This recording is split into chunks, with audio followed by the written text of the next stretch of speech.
প্রবাসীদের সর্ববৃহৎ সংগঠন জালালাবাদ অ্যাসোসিয়েশন অব টরন্টোর আসন্ন ত্রিবার্ষিক নির্বাচনকে ঘিরে প্রবাসীদের মাঝে নির্বাচনী আমেজ বিরাজ করছে। ইতোমধ্যে নির্বাচনে অংশগ্রহণের জন্য প্রার্থীরা মনোনয়নপত্র জমা দিয়েছেন।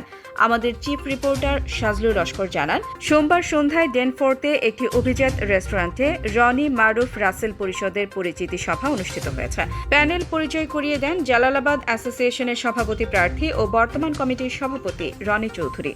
বক্তারা প্রবাসীদের সবাইকে ঐক্যবদ্ধ হয়ে কানাডায় বসবাসরত সিলেট বিভাগের প্রবাসীদের নিয়ে সুন্দর কার্যক্রমের মাধ্যমে সংগঠন পরিচালনা করার আহ্বান জানান।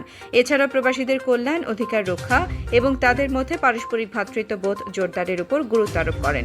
নির্বাচিত হলে আগামী দিনে রনি মারুফ ও রাসেল প্যানেলের নির্বাচনী ইশতেহার প্রকাশ করা হয়। উল্লেখ্য, নির্বাচন কমিশন কর্তৃক ঘোষিত তফসিল অনুযায়ী আগামী 17 মে 2026 সালে নির্বাচনের তারিখ ঘোষণা করা হয়। ঘোষিত তারিখ অনুযায়ী নির্বাচন সুষ্ঠুভাবে সম্পন্ন করার জন্য কানাডায় অবস্থানরত কমিউনিটির সর্বস্তরের মানুষের সহযোগিতা কামনা করেন নির্বাচন পরিচালনা কমিটির সদস্যবৃন্দ।